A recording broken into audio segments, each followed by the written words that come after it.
does this? Eternal says, why does Keemstar talk about you? I have no idea. He's a loser. The guy is like, he thinks because he makes money that he's some big shit. He's the biggest loser on the internet. He's a scumbag who makes a living ruining people's lives, and he thinks that I give a fuck about him. He can lick my shit for all I care. In fact, he could put his face into my asshole and suck a turd out. That's how much I care about that fucking guy. Okay. Actually, I have something I want to say to you before we even start, okay? Because I feel like I want to preface this whole conversation with something. I want to, before we even begin, I want to apologize to you, Keem, because I feel like I'm the reason why all the bad blood actually started, because to be publicly admitting this, I'm jealous that you are as successful as you are. I feel like at one point I had a good thing going, and it got taken away from me because of a series of bad circumstances, a lot of which are my fault. And I shouldn't be crapping on you just because you found a way to be successful. I was a hater of yours long before you hated on me. So I just wanted to get that out there. It's my fault that we kind of started the bad blood, and I am sorry for that. Oh my God! What the fuck? Whoa!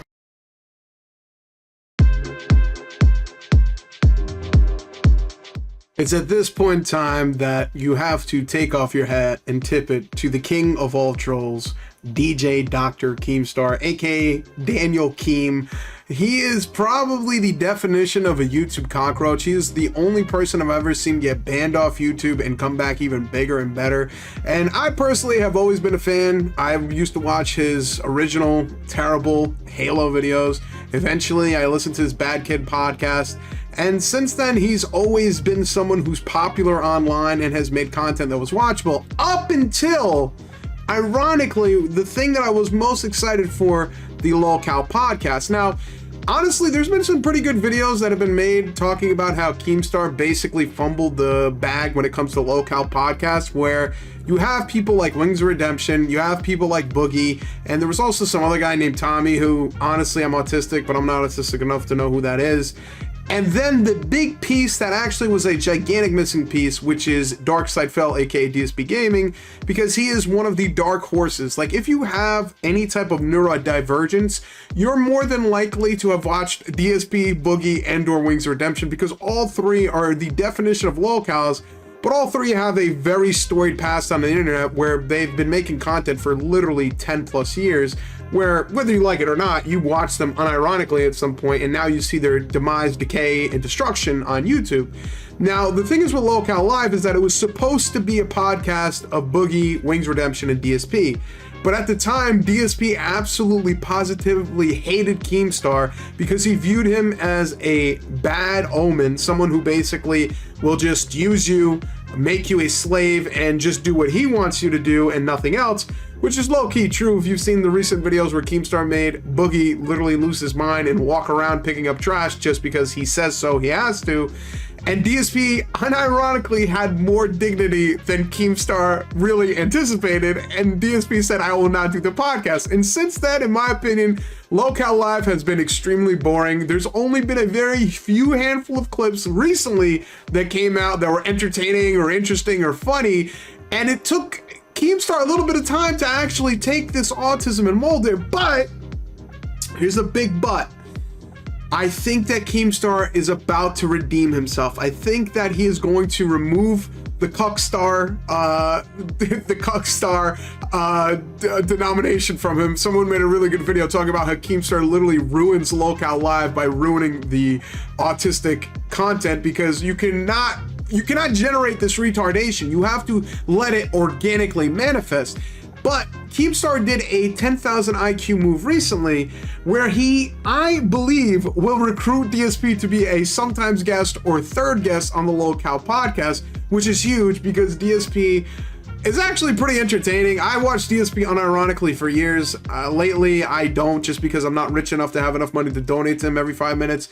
But he's someone who unironically would be an asset to that podcast. And one thing that he did, Keemstar, recently, is that he went up against one of DSP's most recent detractors. His name was Duty Streams. Duty Streams. Duty Streams. I'm gonna say it 3 times because your boy Duty Streams is really, really hungry for the attention. And at this point, he unfortunately got demonetized. So all he's got right now is attention. So Duty Streams, Duty Streams, Duty Streams, Duty Streams, Duty Streams is someone who basically was unironically a sacrificial lamb to rejoining the powers that be, being Keemstar and DSP. So the way that this started is that DSP for years has made content online. For years, DSP had people who are quote unquote detractors. Usually it's people who used to watch DSP and they just make funny clips about him and say how he's so stupid and begs for money now.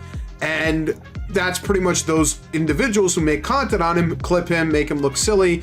And a lot of the times the content that people make aren't really that hateful. I mean, like there's people I've watched in the past like Snort Burnell, Mighty D, people like that, where in all reality, they're just making short clips of DSP's content and then people in the comments make fun of him for it. But in all reality, it's not that malicious. There were groups of people in the past, such as the quote-unquote Sons of Kojima, literally the cringiest group you're ever gonna know. I think there's like a 40-minute documentary out there where this group of people basically tried their best to put themselves as figures of greatness and DSP as a figure is evil, and that they had a weird fascination of becoming popular themselves, and off the DSP hate, they'll become content creators themselves. It's extremely cringe, extremely weird, and it's just one of those things where you have actual autists who are now feeding off of other autists. And that's a little bit of what Duty Streams is. He's one of these detractors where not only does he make clips, but he also lends his voice and makes commentary. And it also seems like he's kind of obsessed with making a name for himself to a degree. He's not as bad as Sons of Kojima, but he does put his name out there a lot, and a lot of the content he makes and the short videos I've seen, he pits himself against DSP, saying DSP is a gambler, DSP is someone who went bankrupt, someone who is a dummy. I myself am Duty Streams. I'm retired, I'm chilling, I'm relaxing, I'm using all of my free time to basically just talk about DSP, and it seems like he's someone who wants the attention. And who are you? Stationary mage. Duty. Duty.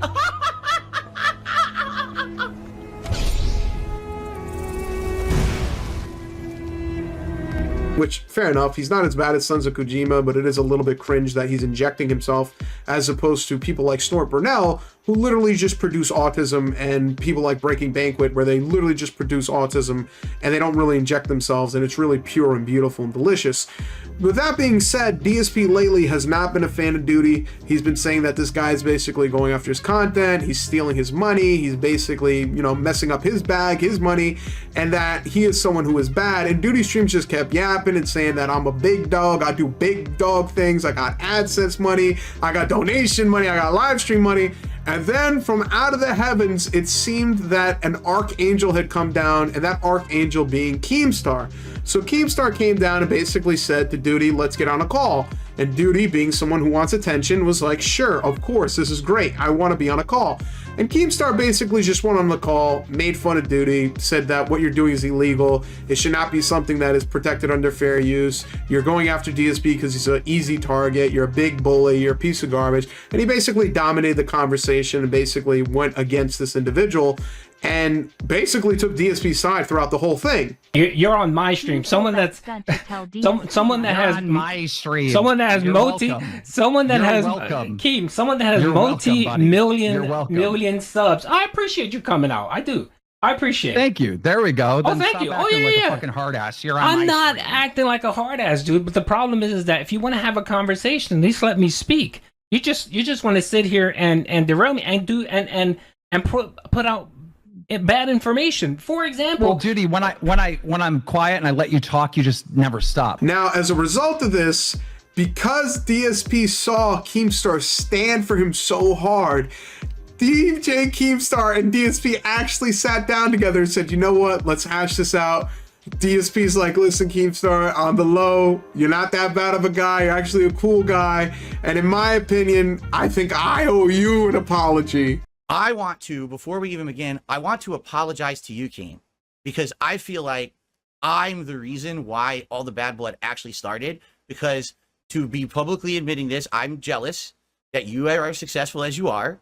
I feel like at one point I had a good thing going, and it got taken away from me because of a series of bad circumstances, a lot of which are my fault, and I shouldn't be crapping on you just because you found a way to be successful which is absolutely insane. That means Keemstar rode so hard and went hard in the paint to the point that DSP not only forgave him for his past transgressions, but he actually apologized, which is pretty insane. And the ironic part in all this is that what ends up happening to Duty as a detractor is that now he has less clout because DSP doesn't really care. He's got bigger and better things where he's dealing with Keemstar. And at the same time, he messed up his bag, bro. Like, that's the thing. Pride comes before the fall. Why would you say that you're making money? Why would you say that I'm the biggest, baddest dog? You should have just said, listen, I make content. You got a problem with it. What can I say? But the problem is you wanted to be Zeus fighting Kronos. You wanted to take down the big bad DSP and have a moniker, a crown on your own head. But that's not how this really works. If you're gonna make your own content, if you're gonna make your own things, that's fine. But if you're gonna be someone who just talks smack about other people and how terrible they are and how great you are, you're only great in comparison. And if you're comparing yourself to DSP, I mean, if you work a minimum wage job and pay your own taxes without assistance from others, you're already ahead of the game in that department. So I really don't see the benefit of you doing that. It's unfortunate that it looks like he, apparently, missed a little bit of money from that angle, but doesn't seem like he really cares. Doesn't seem like it'll do much. But I just think it's funny where a detractor unironically helped DSP in a gigantic way, because up until this point, DSP was completely against doing any work with Keemstar, despite that being probably the quickest revenue stream that he could have gone to and the biggest revenue stream. So I think that in all reality, it seems like this is a situation where Judas, instead of backstabbing Jesus, actually opened the door for him and let him walk through and join hands with Keemstar.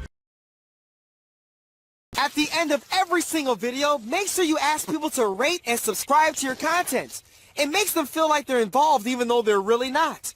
And most importantly, make sure they comment on every single video. If you have to, disguise it. Call it something like the question of the day. And really make them think you're gonna really read it when you really don't have to. Ha ha ha!